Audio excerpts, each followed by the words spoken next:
Rendang jengkol. Sedap.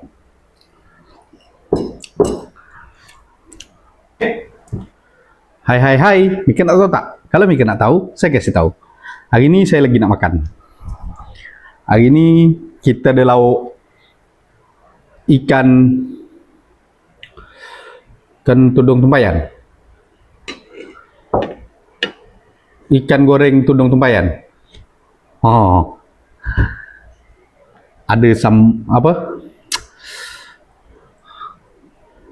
apa nama ni? Jengkol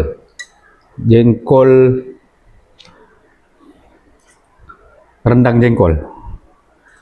Okey saudara, sebelum makan jangan lupa cuci tangan dan jangan lupa baca doa. Saya dah cuci tangan tadi. Baca doa. Bismillahirrahmanirrahim. Allahumma amin. Sedap ni saudara lah hai.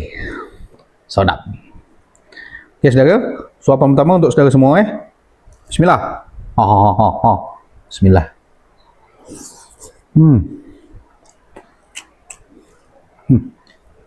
Sedap jengkol. Jengkol masakan koki kami.